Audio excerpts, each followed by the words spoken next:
How do you do? How good of you to have me come.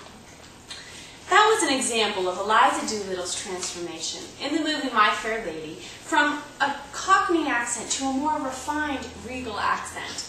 It was produced in 1964 by the Warner Brothers, and this movie, My Fair Lady, was an adaptation from the stage play by Lewis and Lowe. It starred Aubrey Hepburn as Eliza Doolittle and Rex Harrison as Professor Henry Higgins. My name is Christina H, and today I'm going to share with you my opinion on this movie, My Fair Lady. I enjoyed the storyline and the timeless musical numbers, but I do believe this movie had quite an abrupt ending. For those who haven't seen the movie, the story goes that in My Fair Lady was that Professor Henry Higgins meets Eliza Doolittle, a Cockney, coarse-sounding flower girl from the streets of London, and he brags to his friend, Connell Pickering, that he can change her from a flower girl to an aristocratic-sounding lady. So he sets off on this experiment with Eliza.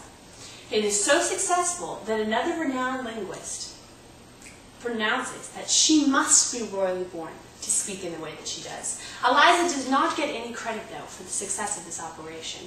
So she leaves the professor and is ready to stand on her own 2 feet as a lady. The professor tries to bring her back, but she refuses and says that he will never see her again. In the end, Professor Higgins realizes that he will miss her and plays a recording as her voice as she returns back in the door. The movie ends at that point. I give this story a very high mark for originality. It is very, very well done, very, very well played out. But there does seem to be a poor ending. It's very abrupt. You don't see an example of Eliza's newfound independence. She announces to the professor that she is independent and her own lady now, but you don't see an example of that. And there is no closure in their relationship. You are waiting for the professor and Eliza to get along or to see some sort of friendship again, but you don't see that. You see an abrupt ending again to their relationship. But this movie does have highly relatable characters. You fall in love with them. You're so comfortable with them. My favorite was Eliza. She's the most human-like and lovable character of them all. She expects respect regardless of how she speaks, whether she speaks like a flower girl or if she speaks like a lady. She expects to be treated like a lady regardless. And she has a very transparent personality. She doesn't hide her feelings. When she's happy, you hear it. When she's angry, you definitely will hear it. In the song, Just You Wait, Henry Higgins, it is an example of her anger towards the professor. She has an excellent transformation also in this movie to a refined personality while retaining who she is. She doesn't change who she is. She just changes how she acts and her social standing. Professor Higgins was a humorous and contrasting personality. He was another one of my favorites. Most unlike normal people.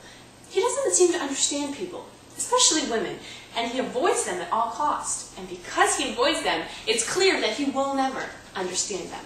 That saying, you hate certain people because you do not know them, and you will never know them because you hate them, is very applicable to Professor Higgins. He seems to view Eliza as a product that should be thankful for the given transformation. But Eliza doesn't seem to view that way, and I think most people today would seem to agree with Eliza. Eliza was a person, and she wanted to be treated like a person. And he seems to be very disconnected, obviously, from her feelings, how she feels about what is going on, what is changing. She was going through many changes in this experiment. He doesn't have a prideful personality, though. He has more of a high-minded. He expects to be looked up to for his intellectualness. He expects to be treated like he knows better than everyone else. He is more high-minded. He seems to look down on everyone, thinking that he knows best. My brother uses this example, My Fair Lady, as an example that old movies don't know how to finish their stories. They seem to climax and then cut off right at the end. I think it's because he is used to the movies that climax in the middle and then gradually tone down. This movie has received 12 Oscar nominations and 8 Oscar wins. And on International Movie Database's site, this movie received a 7.9 out of 10 in user ratings. So I do believe that this movie is loved by the general population. So again, I did enjoy the storyline and the timeless musical numbers, but there did seem to be a rough or abrupt ending. I would suggest this movie, though, to those who are interested in the golden age of Hollywood. Its long musical numbers, detailed characters, and its innovative storyline. I think we're missing the solid characters from our movies of today. There isn't more at the end. Anyone can change their social standing or get to the top by retaining their foundational personality. Stand on your own 2 feet and become your own person. And if you get a chance, take a look at this movie, My Fair Lady.